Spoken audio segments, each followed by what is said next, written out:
I had a dream. I wanted to play pro sports. That was my dream. And all of a sudden I got to be about a junior in college. I could jump that high, run that fast. It wasn't going to happen. Yeah. And all of a sudden I said, well, what can I do to make a living? I'll coach. Perfect deal. I won't grow up.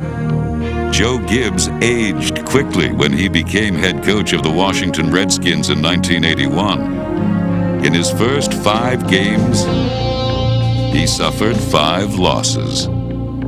As a guy that is as competitive as you are, what were you thinking driving home at nights after you lost your, 3 games, 4 games, 5 games? What was going through your mind? I'll tell you what happens to you when you become a head coach. I thought that was it. Man, I've reached it.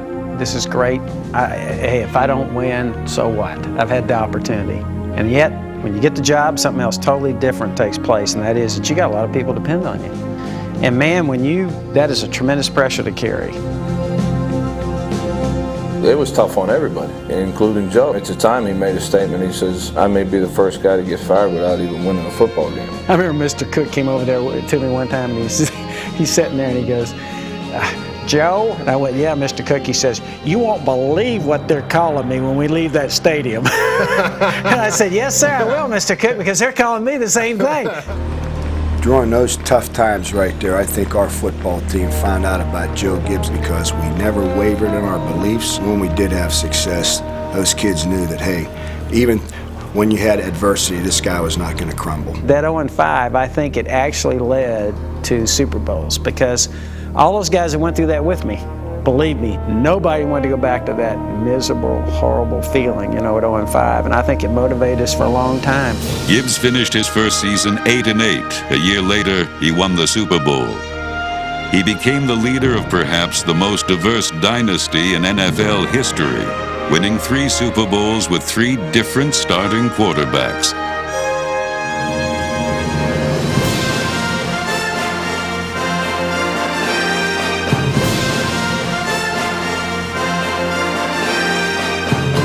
His personnel changed often. His football philosophy never wavered. We were a simple football team. Everybody says we were basic. Everybody knows what we're going to run. Hey, we're going to run Riggins to the right side. We're going to run Riggins to the left side. We're going to throw the ball to Art Monk. When you're a good football team, you're going to have tendencies because those are plays that you execute well. Joe's big thing was the shift, the formation, how to disguise the play. 19 or 20 guys shifting at one time. I mean, he used to take everybody on the left side, move them to the right side. When we were defending the Redskins, the thing that always would come to mind thinking back was that we shouldn't have a problem this week because they only have 3 or 4 runs and they only have 3 or 4 passes. But the thing that would always happen, it seemed like, is that they would execute those 3 or 4 plays better than the defense could defend them.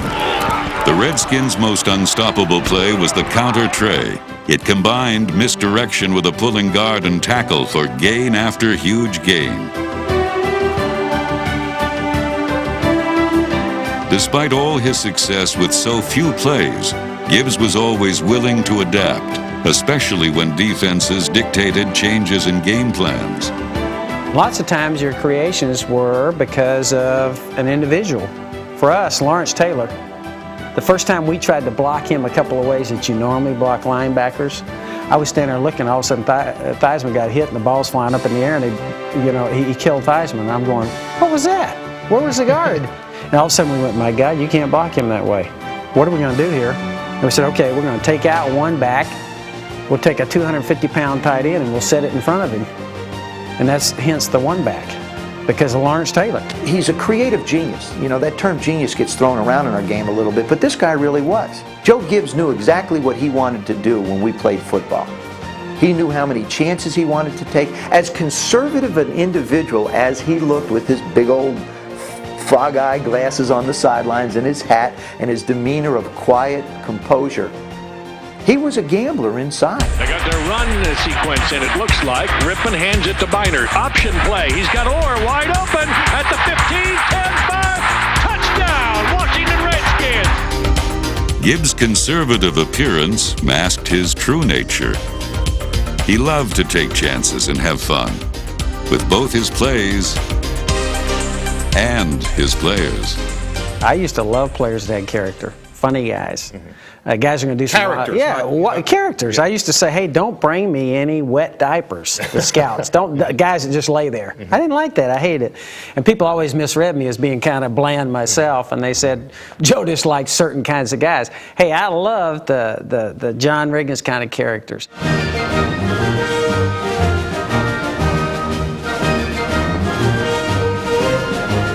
He allowed us to be individuals. He allowed us to keep our personality, maintain our own personality, and be who we are. They rose to new heights with the Smurfs, and even higher ones with the Fun Bunch. And then there was the Diesel. With Gibbs players, you just never knew what to expect. At times we had the biggest running back in John Riggins. Sometimes we had the smallest in Joe Washington. Got blockers inside the 10, the 5, still on his feet to the 2, leans to the 1, did he make it? Touchdown, Joe Washington! But of all the Redskins' characters, the Hogs became the most stylish. They put players in tuxes and fans in dresses. In the early 80s, these big and tall men were in vogue, and they fashioned new trends in football. Joe Gibbs was the first guy that went out and used the 300-pound guys on his offensive line. When he built the Hogs to get them that big, power football. Bill Parcells told me that when he went in to be the head coach of the Giants, he said to himself, I got to build a bigger, better team than Washington because I got to beat Washington to get out of the division to do something else. And now you can see Dallas, same division, got the biggest you ever saw. Joe Gibbs deserves the credit for the success that the NFC has had, I think, in the Super Bowls since back in the 80s. They could pound you offensively or defensively. But the key to their success was unity. They weren't the type of team that were so involved in themselves as they were in the success of the club, and that tends to be, I think, a reflection of the coach and the type of man that he was. He thought, if I could put 47 guys together and sell them on one point and make them believe in each other and themselves, I can get more out of 47 average players than I could get out of 30 superstars. He could utilize personnel as well or better than any other coach. He found a system of football that fit the kind of players he had with the Redskins. And any number of those players would have had a very mediocre or lost career somewhere else. So you'd have to say he was the consummate football coach.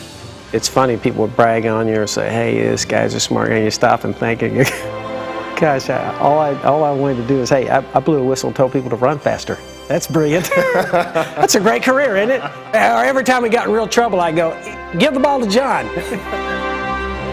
In a dozen seasons with the Redskins, Joe Gibbs averaged nearly 12 wins a year, and he nourished those he coached with a special brand of football. He kept feeding us stuff, and he kept making us grow as players. He kept challenging us. He would just try and give us stuff, not expecting us to pick it up, but just to see how far we could go. I loved playing for him. God, I love playing for this guy. You know what he made? He made football fun.